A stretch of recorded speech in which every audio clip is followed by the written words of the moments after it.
Today I'll speak on Gothic novel. American Gothic is intensely preoccupied with the pathology of guilt, perhaps the most important link between the three principal early protagonists, Charles Brown, Nathaniel Hawthorne, and Edgar Allan Poe. Americans connect emotionally with the historical reinterpretations of the English writers. Poe's contribution to Gothic is enormous and varied. The story of the split personality which produced Stevenson's Dr. Jekyll and Mr. Hyde is prefigures in William Wilson. The development of the detective thriller from Godwin to Conan Doyle and others has his most important manifestation in the murder in the Rue Morgue and the Gold Bug. It could be said that Poe writes of American obsession, provided we escape that the major American obsession is Europe. In Brown, Hawthorne and Poe, evil has in one sense or another to do with the European. Byron villains generally come out of the old world. The guilt which hunts Hawthorne's characters is associated with infection by European intolerance. Poe creates an artificial version of an European stance in all three cases as a weighty impediment in the path of progress. But of course, the attributes of three writers towards this are radically different. For Brown, it is a problem to be dealt with rationally in the process of social development. For Hawthorne, a continuing stain on American society. For Poe, evidence of a metaphor for the fundamental irony in human striving, a vocabulary in which to express the persistence of inadmissible desire. For Hawthorne, romance was that pensive influence over the mind which follows from brooding upon hoar antiquity, of which may be created by throwing a subdued tinge of the wild and wonderful over the homely aspects of familiar things.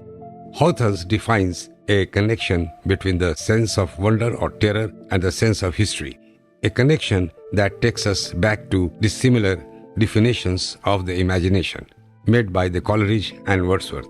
American Gothic seems to be refraction of English Gothic in that it can only attempt to transplant the English themes into American soil. In England, in that mid-century, however, it is not principally through the short story, but the history of Gothic can best be pursued but through the extended narrative and particularly Victorians of forms, the sensations novels. What is good in the best horror films, from Hammer to Psycho, is their ability to use images of terror to provoke powerful tensions between different interpretations. That is a process which the exorcist sets out to be short-circuit. From the first moments, we are left in no doubt whatever as to the reality of the little girl's possession. The audience is thus reduced to a nadir of passivity. It is highly significant that one of the most appalling and horrifying scenes occur when an attempt is made at medical treatment of a girl's condition.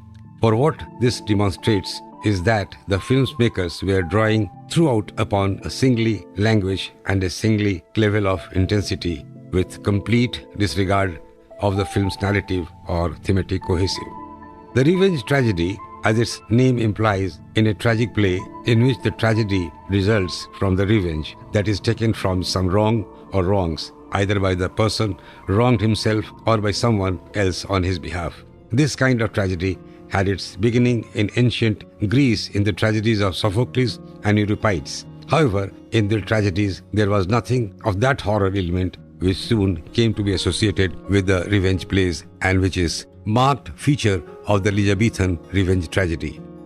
In the Gothic novel, an emphasis was put on portraying the terrifying, a common insistence on archaic settings, a prominent use of the supernatural, the presence of highly stereotyped characters, and the attempt to deploy and perfect technique of literary suspense are the most significant. Used in this sense, Gothic fiction is the fiction of the haunted castle of heroines preyed on by unspeakable terrors, of villains, of ghosts, vampires, and monsters.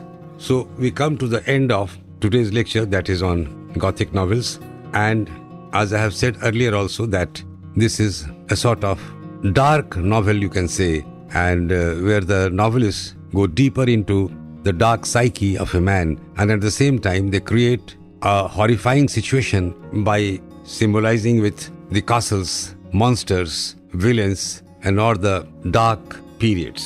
So what we understand is that Gothic period is very important. Gothic novels is very haunting at the same time, and it has greatly influenced cinema as well. In cinema also, you will see that the filmmakers, they have used Gothic interpretations, and they have taken quite a lot of note from Gothic literature. And Gothic has put influence on architect as well. We call Gothic architecture and Doric architecture. So this is a very important phase in English literature and very fine period in English literature, where they discuss about the dark society, the dark psyche of mankind, where we face so many demons in our life. Thank you.